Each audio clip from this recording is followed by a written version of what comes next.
And we're live. And I just wanted to do a quick video today on Surah 36, which is entitled Yasin. It's also called Yasin. And this is one of the names given to Muhammad in the Quran. It's said that he's known by 7 names. One of them is Muhammad, another is Ahmed, and another is Yasin. And this is actually named after the disjointed or disconnected letters that begin this surah, like the ones that begin about 20% or 25% of the surahs in the Quran. Hi, Irene. And I explained this in other videos, but it's called the muqatta'at, or disjointed, disconnected letters, and it's basically a jumble of letters that don't make any sense.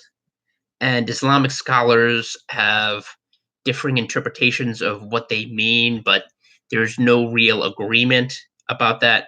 It's not like it's not like the Bible, which has, for example, in the Book of Lamentations or Psalms, you have acrostics, alphabetic acrostics, but these actually make sense. They're done for a very specific reason.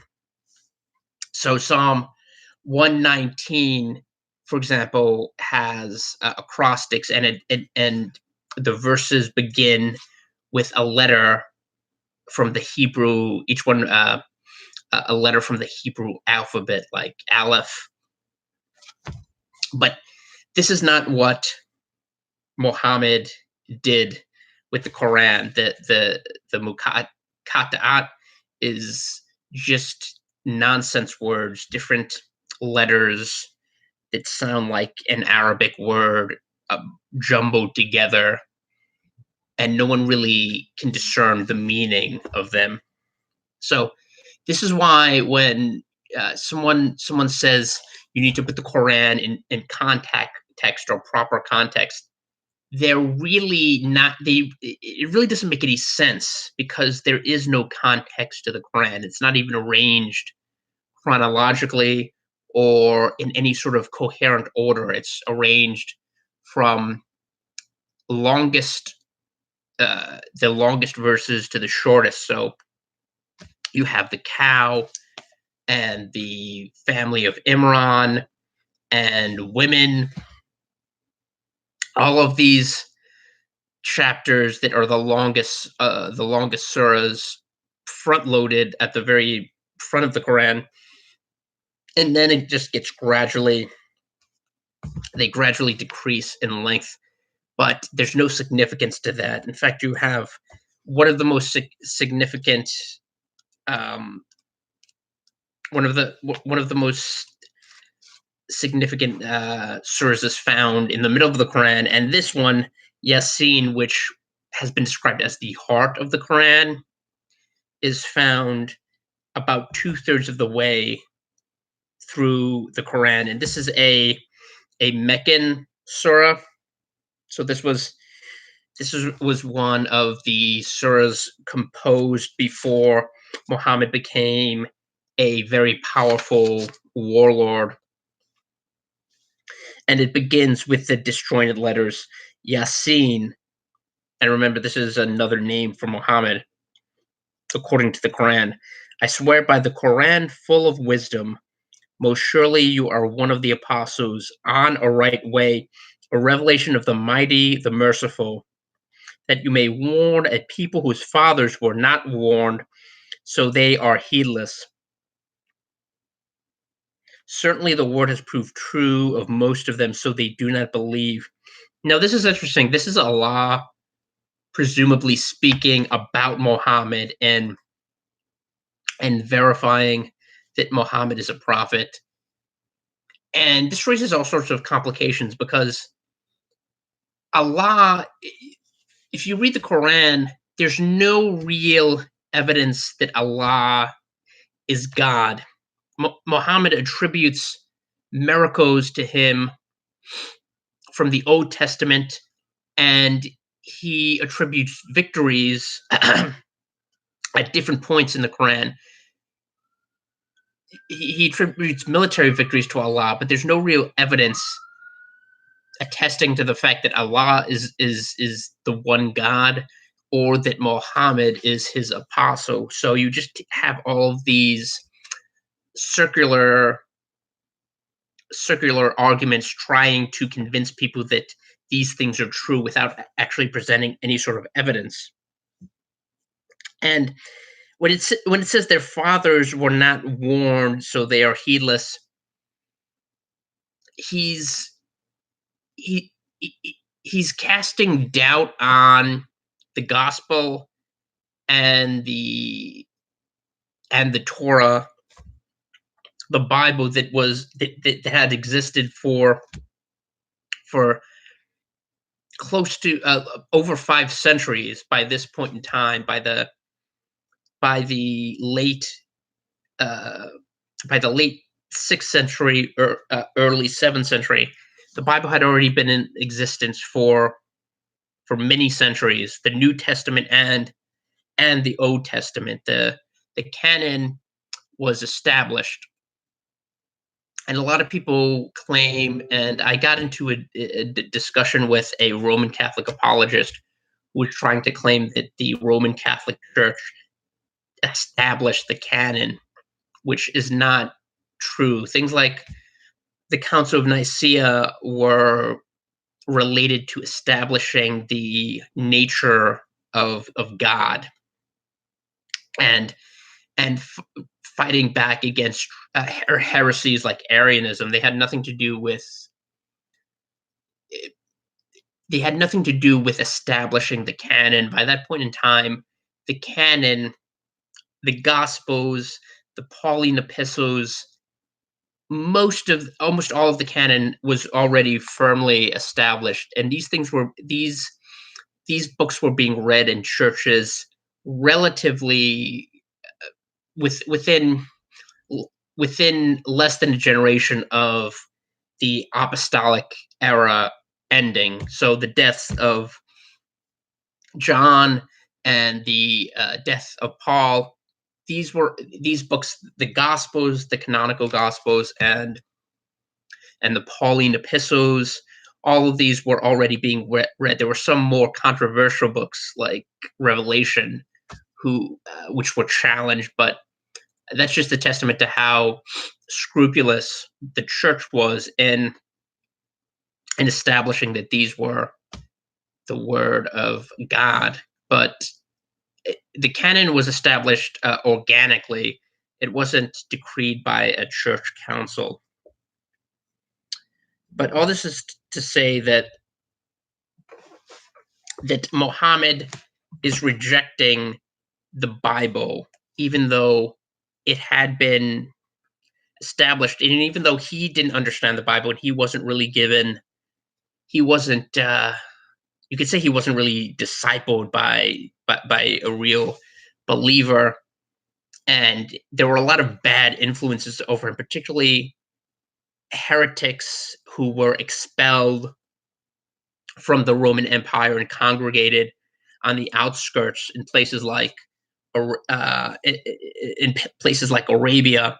So he got exposed to a lot of heresies like the Monophysites, which I mentioned in an earlier video about the Byzantine Empire, where I talked about the Byzantine Empire. He was exposed to them, exposed to Nestorianism and Gnosticism, all sorts of heretical views and teachings that were cast out of the Roman Empire, which is why he had such a flawed understanding of the gospel. But that doesn't mean that there weren't people who are aware of the gospel. In fact, one of Muhammad's relatives was actually working on an Arabic translation of the Bible, which probably would have been helpful to him. But you see this throughout the Quran. He's trying to establish Allah and himself as the true, as the pure and undefiled religion, when he's really just cobbling together various heresies and taking a pre-existing pagan belief system, uh, altering it, and then grafting his own ideas onto that system. So he has to continually besmirch and cast doubt on the gospel and the Torah and the prophets. He has to continually attack the Bible, even as he maintains that the Christians and the Jews, the patriarchs, and the prophets were actually Muslim. And this gets to the heart of the contradiction of Islam. Trying to, like Joseph Smith, he tried to piggyback and share the credit for actual scripture and try to glom onto that, even though he didn't really have an understanding of the gospel, he didn't have an understanding of the Bible. But at the same time, he has to attack it because it contradicts the Quran. You can't believe everything in the Quran. You can't believe the Quran and the things stated in the Quran and the Bible. They're mutually contradictory. It's just impossible. And David Wood pointed this out once, that I think he said something along the lines of either the Quran is true, in which case Islam is false because it affirms the Bible, which rejects the Quran, or the Quran is false, in which case Islam is false. So either way, whether you affirm the Quran as true or reject the Quran, in either case, the Quran is false. There's really no way out of this. Did he attack the Bible in Mecca or only Medina? Well, it's interesting because for the first decade or so, um, he, and this is the story of Muhammad. He supposedly preached a notionally monotheistic faith and didn't really attract a lot of followers other than some family members, some his his wife, and some friends. He only attracted about 2 dozen or so followers, and it wasn't that popular. But after he was exiled, after he made the hijra, he started to gain followers. But the reason he started to gain followers wasn't because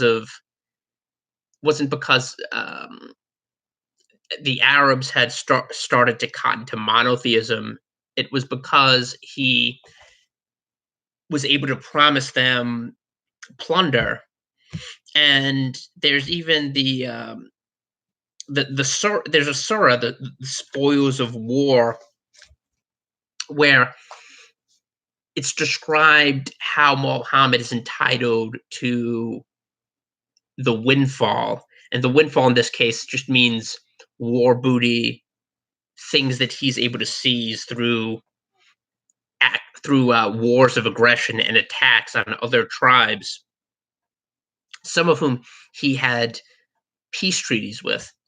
So that's an integral part of Muhammad's success, the fact that he was able to promise treasure to the people that followed him. And in the spoilers of war, it outlines how a fifth of the war booty is reserved for Allah and his apostle, but really just his apostle, i.e., Muhammad. So he gets 20% of whatever his armies capture after they defeat a rival clan or tribe.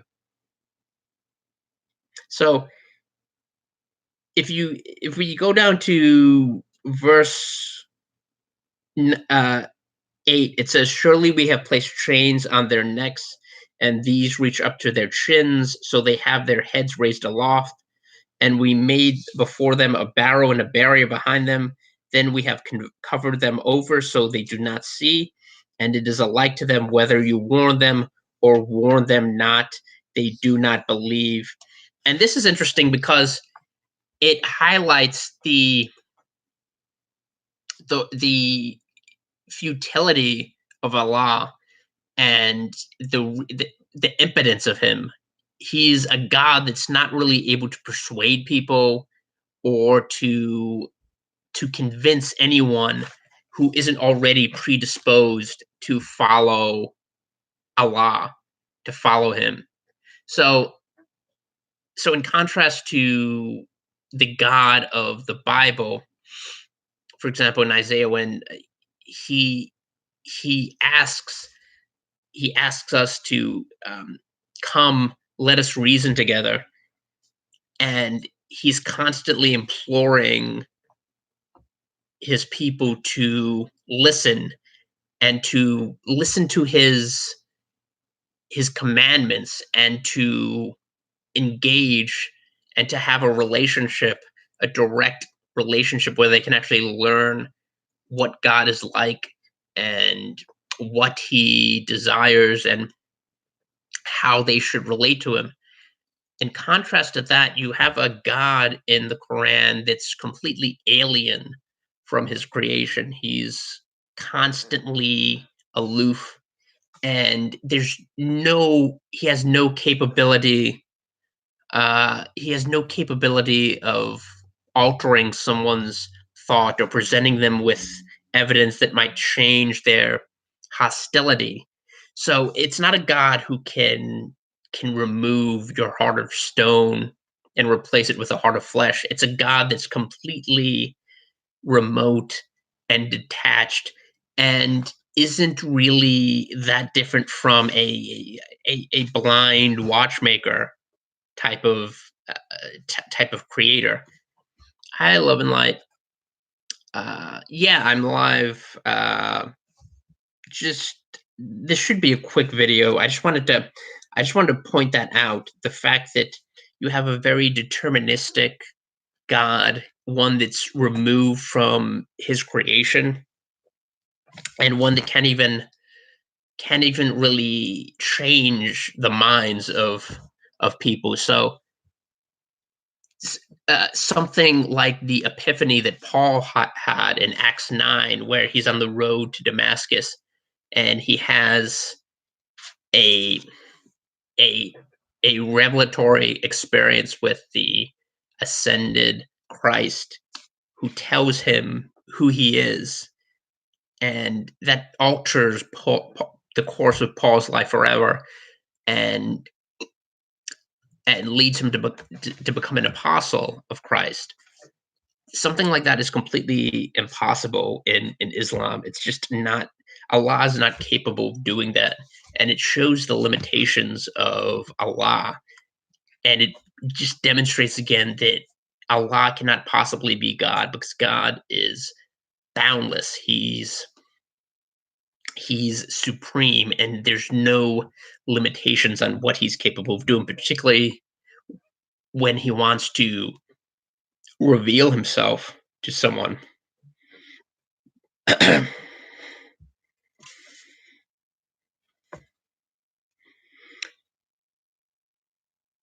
So in verse 27, it says, 26 rather, it says, "It was said, enter the garden. He said, oh, would that my people had known of that, on account of which my Lord has forgiven me and made me of the honored ones.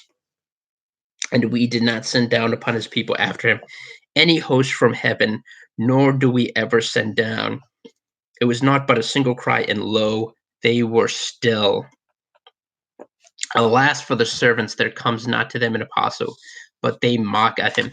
And again, this is just Muhammad reflexively attacking anyone who asks him to prove that he is an actual prophet, that he's an apostle of God, which he repeatedly claims to be, but he never provides any sort of confirmatory evidence.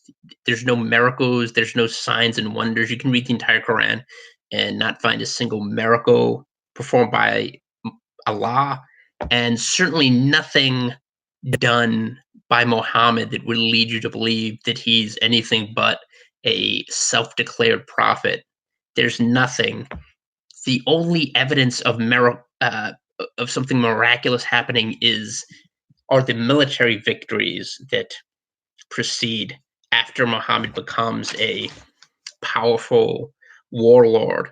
The fact that they're able to overcome numerically uh, imposing odds to win, to defeat to defeat their rivals. This is the only evidence of a miracle. And like I said, if this is an evidence of someone being a prophet, then Alexander the Great or Scipio or Belisarius, the general for Emperor Justinian, who was one of the greatest Roman generals in history, these were all greater prophets than Muhammad because they all accomplished more than simply uniting the Arabian Peninsula or taking over what's now Saudi Arabia before his death.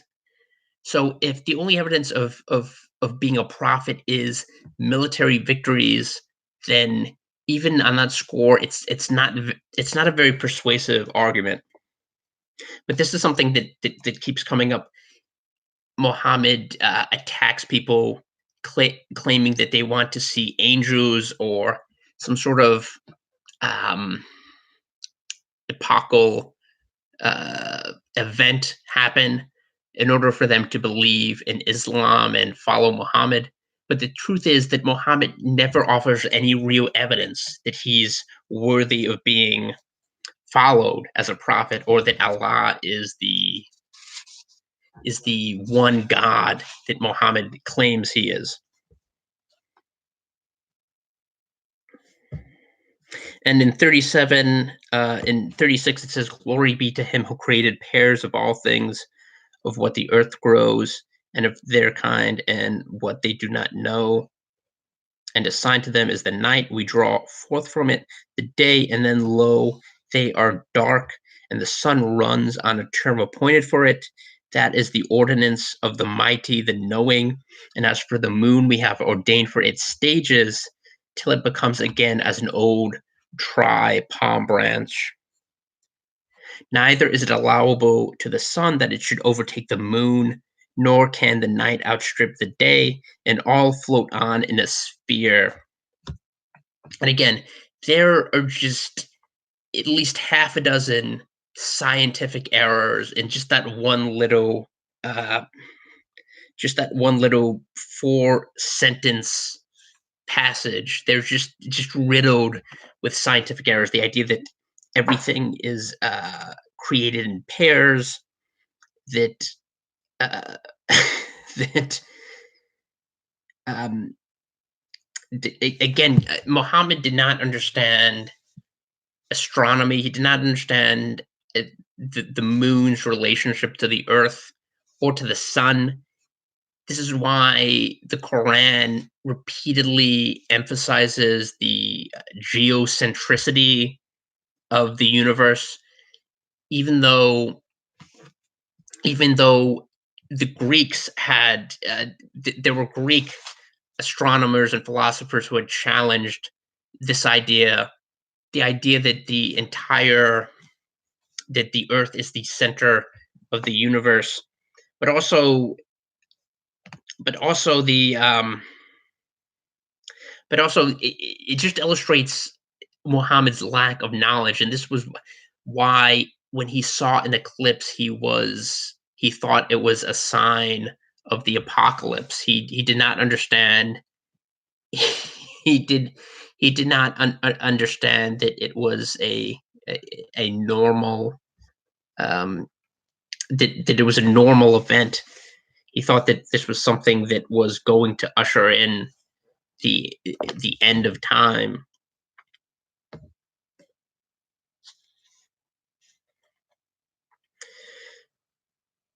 And in 54,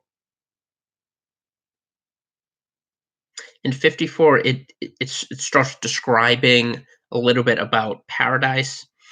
And when I said this was one of the more important chapters, it's because it not only describes the nature of Allah, but it also goes a little bit into a very important aspect of Islam, which is the afterlife. So in 50 and eschatology. So in 54 it says, "So this day no soul shall be dealt with unjustly in the least, and you shall not be rewarded aught but that which you did.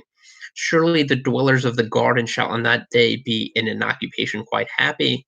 They and their wives shall be in shades." So of course there's polygamy in heaven, in the Islamic version of heaven. Uh, Reclining on raised couches, they shall have fruits therein, and they shall have whatever they desire. So again, paradise, according to the Quran, is this very carnal, sensual place. There's no, there really isn't a God. So Allah is completely absent, more or less, from paradise, and the main incentive for Muslims uh, to earn their way into paradise is that they'll be able to indulge in all these things. They'll have their wives and their concubines, and also young boys. So it's just a very bizarre, really twisted interpretation of heaven, and and it's heaven without God, basically.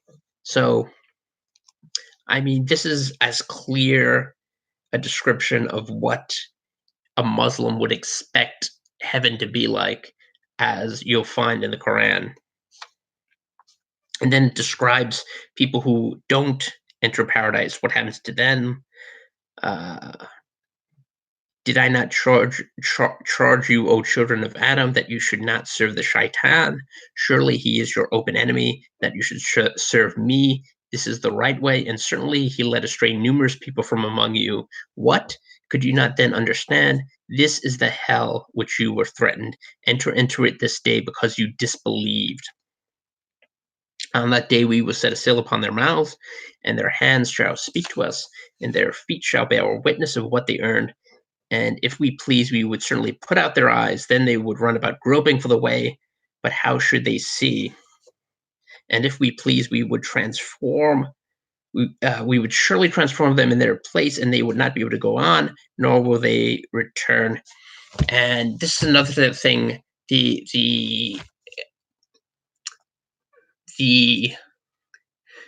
um, in contrast to Islamic paradise, Islamic hell is full of sadistic, ritualistic torments.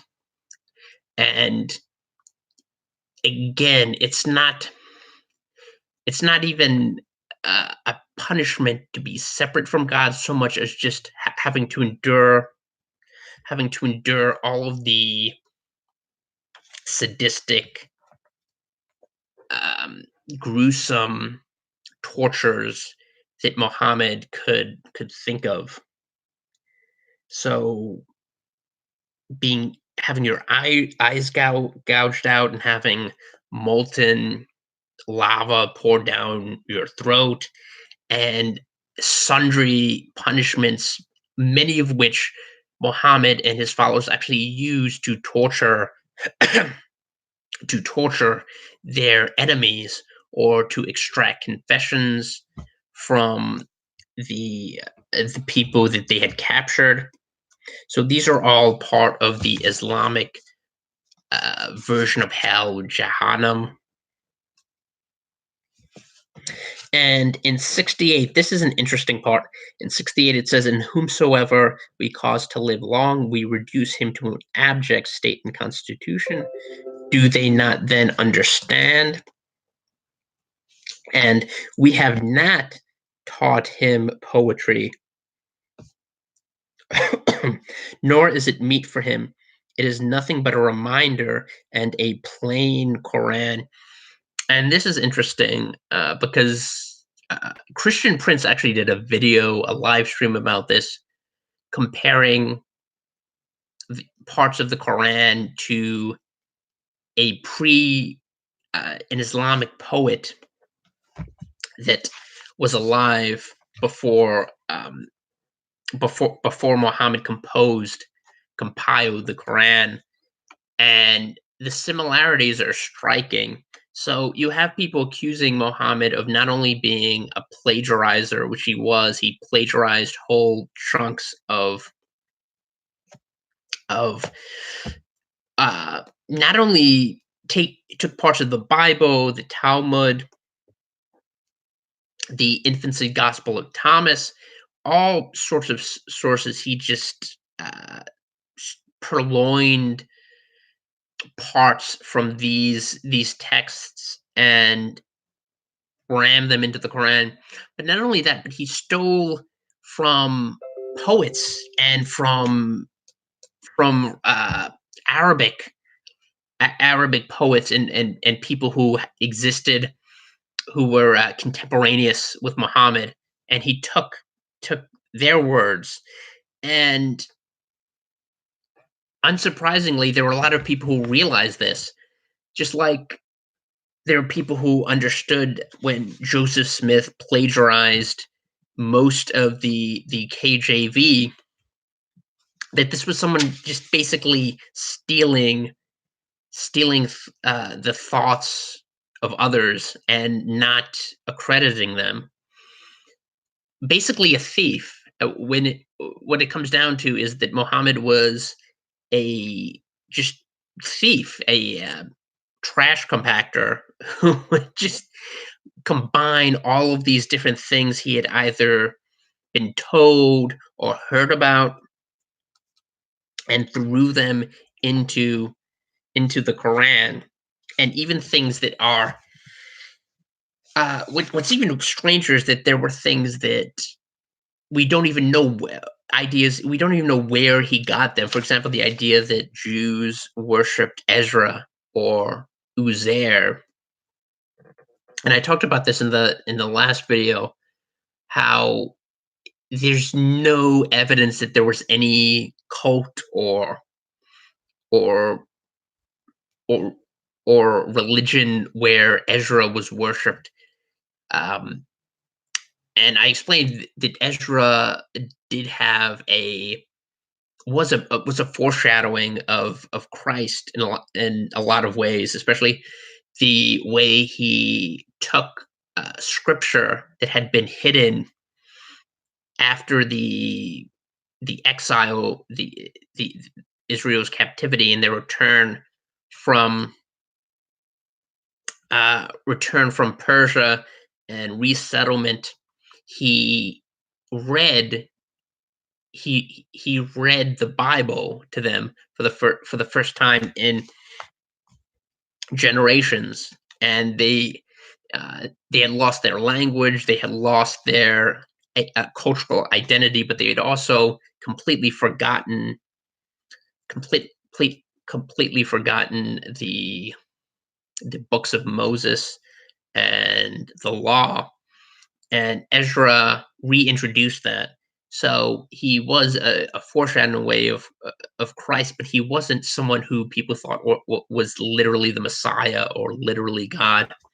And this is something that Muhammad believed for some bizarre reason, just like he believed there were Christians who thought that Mary was part of the Trinity. Um, but but uh, my point is, the Quran is just basically a mishmash of a bunch of ideas. Most of them really bad. just inserted, so a lot of them distorted and without any context. So you'll find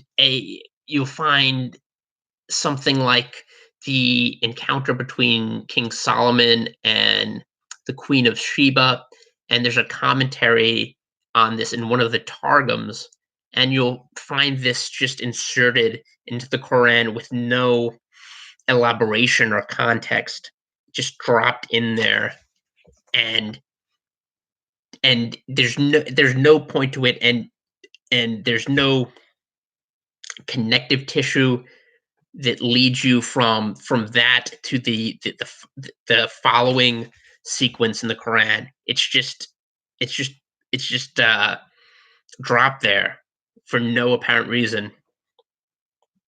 And this is why actually studying the Quran and trying to explain it is so difficult, because so much of it is just completely incoherent and nonsensical, and to try to impose a an order on it in a narrative is impossible.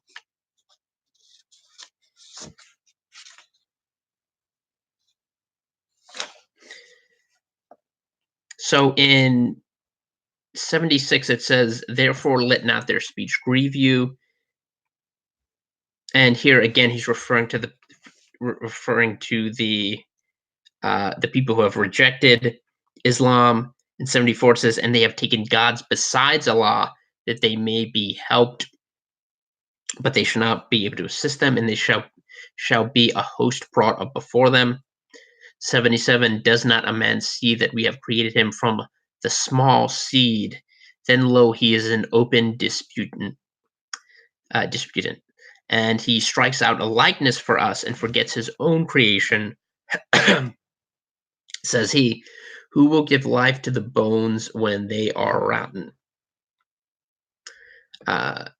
Say he will give life to them who brought them into existence at first, and he is cognizant of all creation. He who has made for you the fire to burn, and from the green tree, so that with it you kindle fire. Is not he who created the heavens and the earth able to create the like of them? Yea, he is the creator of all, the knower. His command, when he intends anything, is only to say, it be, so it is. Therefore, glory be to him in whose hand is the kingdom of all things, and to him you shall be brought back. And again, that's the end of the surah. Basically, this surah covers the nature of Allah and Islamic eschatology, and the emphasis once again is on the legitimacy of Muhammad and his message. But again, this is throughout the entire Quran. There's no concrete confirmatory evidence that Muhammad is an actual apostle of God. There's nothing in the way of convincing or logical arguments for Muhammad. There's nothing he can point to actually rebut the claims of the people who claim who argue that he's a poet, that he's stolen these ideas, that he's simply repeating old legends. And the reason there's no good argument is because all of these accusations are accurate. There's an entire surah, half of which is a reconstituted Alexander romance. So he's talking about Alexander the Great, Du Carnain, and relating a legend about him as if it was as if it was a divine revelation. And this is just emblematic of this book. It's so riddled with errors and logical fallacies, and there's no good reason for someone to take Muhammad at his word, especially now that we have over a millennium of uh, uh, over a millennium and a half of hindsight, where we can actually cross-reference Muhammad's claims and we can look it up and just do a quick Google search and realize that what Muhammad was saying was not true, and his his his book is just riddled with scientific and historic and scriptural errors.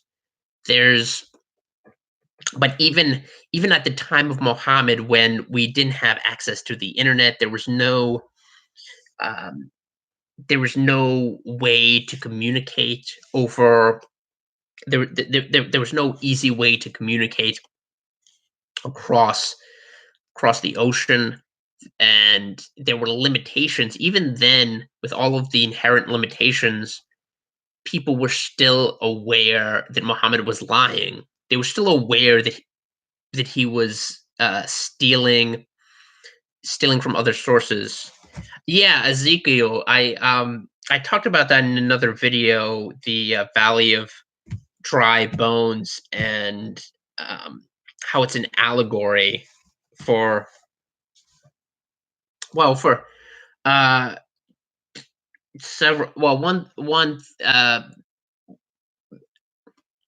the one major thing is um, the regathering and reconstitution of Israel, but also breathing life into a to bones or things that are essentially a corpse, a decayed, decomposed corpse. Not only gathering them, but also uh, animating them and putting flesh on the bone. So in let me see. We just went over that.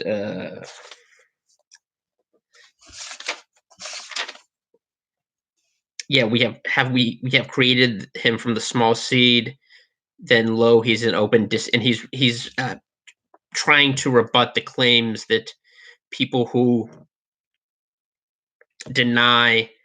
Well, one of the things in pre-Islamic Arab culture, just like in Greek culture, and you see this in Acts 17, where Paul is contending with the people on Mars Hill, who are some of them are scoffing at the idea of a resurrection, the idea of a bodily resurrection, and they're scoffing at it. And this was a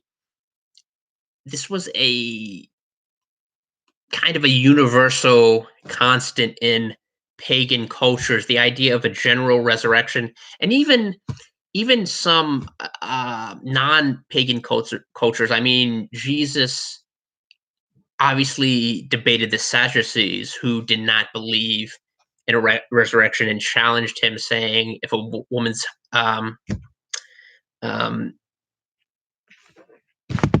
if a woman's husband dies and she marries the six brothers, what whose husband is whose wife is she? But so I mean, it wasn't just limited to pagan cultures, but it was a relative constant in pagan cultures, skepticism about a resurrection. And the pre-Islamic Arab cultures did not believe there was an afterlife as we would conceive of it.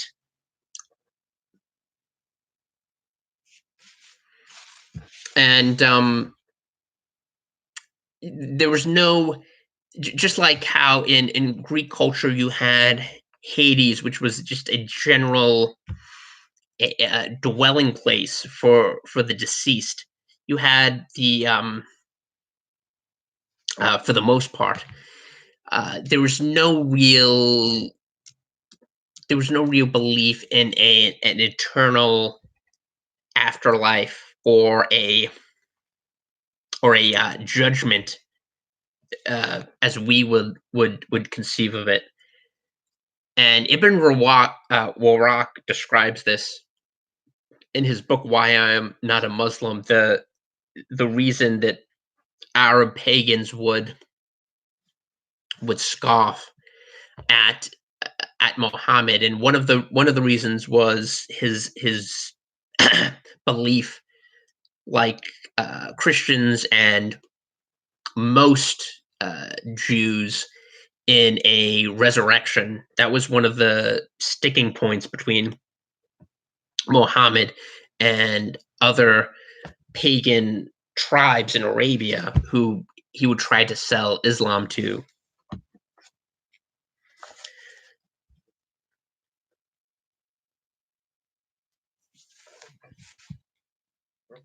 Yeah, the Pharisees were did believe in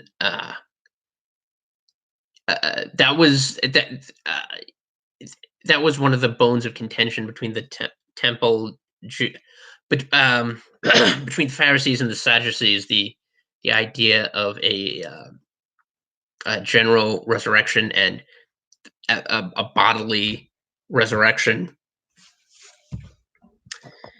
And it was, like I said, it was something also that Muhammad encountered problems with when he tried to convert to proselytize these Arab tribesmen. They had a very naturalistic um, approach to life, even though they had deities, and of course, the Kaaba was filled with pagan uh, pagan idols, some of which had prominence, like some of which had prominence, like Allah. Even though, so it was more analogous to what you would call monolatry, or worshiping one god above others, even though you acknowledge other gods. Even though they had deities, they had a very naturalistic approach to life, and they didn't believe in a personal um God, certainly not one that would resurrect you and pass judgment, and define the contours of your eternal destiny. But I just wanted to wrap it up by looking at that. And yeah, so Yasin is an important surah because it outlines some of the main arguments used by Muhammad and his ideas regarding his his own authority. And this is why Muslims believe that Muhammad was the seal of the prophets, and that anyone who came after him, um, who who was considered a prophet, like the founder of Ahmadiyya, is a was a false prophet, because Muhammad was the seal of the prophets. And that's why you have to swear that you believe not only in Allah, but also Allah and Muhammad. And there are Muslims who are Quran only Muslims legitimately, that don't reject the Hadith because it paints a bad picture of Muhammad, but reject it because they don't believe that um, it is the word of Allah. Therefore, it should be rejected. But it, it's not really a viable form of Islam, and that's to say that you reject the Hadith, because all of this describes um, describes how you should behave if you're a Muslim. Even the Shahada, you technically you wouldn't even be able to recite the Shahada if you don't uh, subscribe to the Hadith, or even perform Salat properly. But I mean, there are Muslims who do that. But this chapter just describes some of the main tenets of Islam, and its approach to eschatology and Muhammad himself defining his relationship in this religion, and he's the preeminent person as it relates to Islam. So you have to follow. Like, so even though here it says at the beginning, most surely you are one of the apostles on a right way, a revelation of the mighty, the merciful. He's also not simply one of the apostles, but he is the considered the apostle in Islam. Even though you have verses that may undercut this idea, you have many more verses which just affirm that you should believe in Muhammad and Allah. And so I just wanted to go through this surah very quickly. Not that quickly, obviously, because it's been almost an hour. But the next surah is Surah 37, the Rangers. It's actually a bit longer than that one. And after that, it gets shorter and shorter. Thanks for watching, Irene, Corrence, Inky, Love and Light, John, Coppola, and GW, who I don't know if he's still here, but I'll do 37 in the next video, hopefully. Oh, hi. Yeah, thanks for coming. I know there was another live stream. I think it was Rob Christian who was live streaming earlier. I don't know if he's still on. Maybe able to catch the end of that, but I just wanted to do that. And yeah, as I always say, if you like these videos, feel free to share. Oh, it just ended. Okay. Well, I'm sorry for dividing your attention, but I'm glad you all came. Like I said, share. Feel free to share.